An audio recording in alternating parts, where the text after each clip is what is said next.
Hi అండి, నమస్తే. Welcome back to my channel my food blog with Pavani. ఈరోజు నేను ఎగ్లెస్ క్రిస్మస్ కేక్ చేశానండి విత్ డ్రై ఫ్రూట్స్తో. ఈ కేక్ని చాలా సింపుల్గా చేసేసుకోవచ్చండి. ఓవెన్తో పని లేకుండా చేసుకోవచ్చండి ఈ కేక్ని. ఈ కేకు చాలా సాఫ్ట్గా అండ్ స్వీట్గా, తింటున్నప్పుడు డ్రై ఫ్రూట్స్ తగులుతుంటే చాలా బాగా అనిపిస్తుందండి, చాలా టేస్టీగా అనిపిస్తుంది. చూడండి ఫ్రెండ్స్, ఎలా వచ్చిందో నాకు చాలా బాగా వచ్చింది. ఒకసారి మీరు కూడా ట్రై చేసి నాకు కామెంట్స్లో చెప్పండి.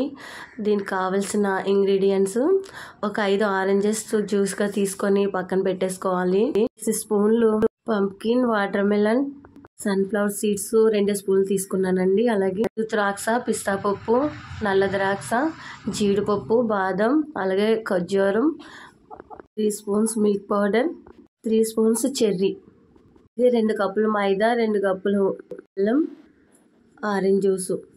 ముందుగా ఆల్మండ్స్ని చిన్న ముక్కలుగా కోసుకోవాలండి.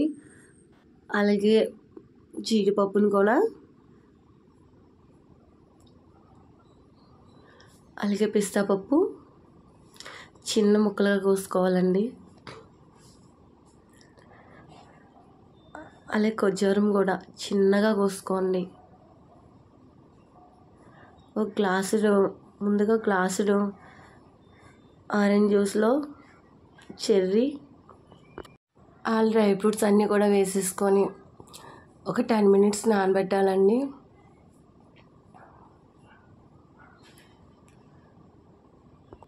మీకు వీలైనంత చిన్న ముక్కలుగా కోసుకోండి.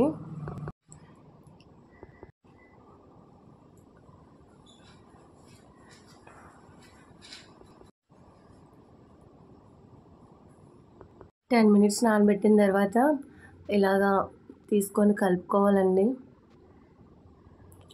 కలుపుకున్న తర్వాత మిల్క్ పౌడర్ చల్లించుకొని వేసుకోవాలి.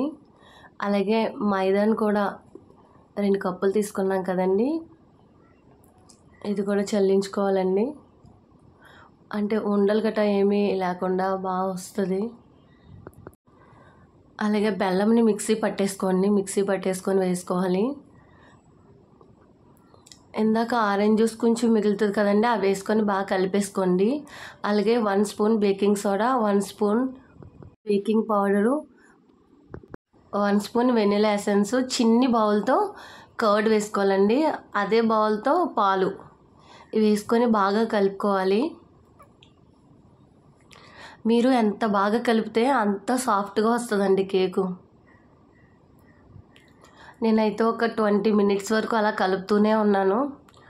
అలాగే డార్క్ చాక్లెట్స్ తీసుకోండి. డార్క్ చాక్లెట్ లేకపోతే కోకో పౌడర్ కానీ డైరీ మిల్క్ చాక్లెట్ కానీ ఉంటుంది కదండి, అది తీసుకొని కొంచెం పాలు వేసి ఉడికించుకోవాలండి. లైట్గా ఒక 5 మినిట్స్ ఉడికించి ఈ మిశ్రమంలో వేసి కలుపుకోవాలి. ఇదంతా బాగా కలిసిన తర్వాత 1 కప్ ఆయిల్ తీసుకోవాలండి. 1 కప్ ఆయిల్ తీసుకొని ఆయిల్ కూడా బాగా కలుపుకోవాలి. మీకు ఏ గరిటతో అయినా వీలైతే దాంతో కలుపుకోండి. 1 కప్ ఆయిల్ తీసుకోవాలండి. 1 కప్ ఆయిల్ కూడా వేసేసుకొని బాగా కలుపుకోవాలండి. ఇవి బాగా కలిపిన తర్వాత కేక్ బౌల్కి బటర్ రాసేసుకొని ఈ మిశ్రమాన్ని అంతా కూడా అందులో సగానికి వేసుకోవాలండి.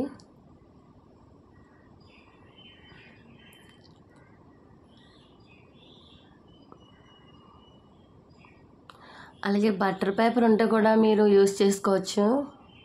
ఇంకా త్వరగా వచ్చేస్తుంది, తీసేటప్పుడు మనకి ఇబ్బంది ఉండదు.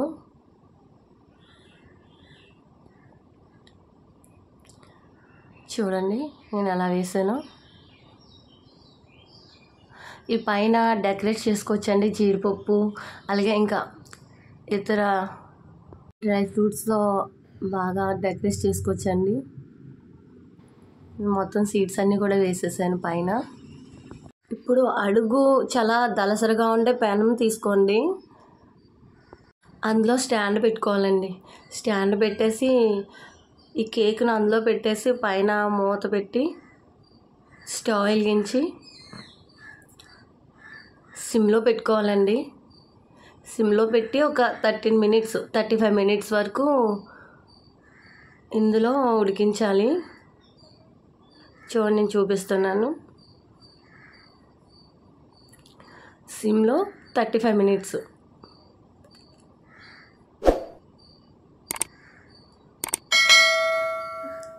ఆవిరి అనేది బయటికి పోనివ్వకుండా చేసుకోవాలండి. అయిపోయింది 35 మినిట్స్ తర్వాత.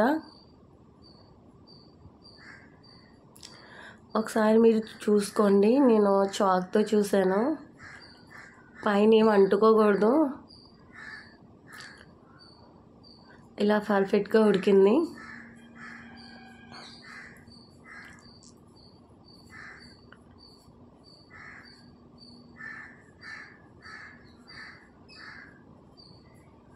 ఈసారి తిరిగేసుకోవాలి ఫ్రెండ్స్, తిరిగేసుకొని కోసుకోవాలి.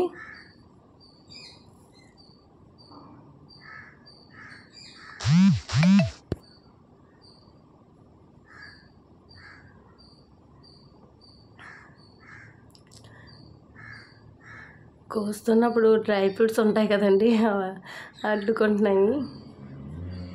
చూడండి ఫ్రెండ్స్, చాలా సాఫ్ట్గా, చాలా కమ్మగా ఉంది కేకు. మీరు కూడా ఒకసారి ట్రై చేయండి ఫ్రెండ్స్.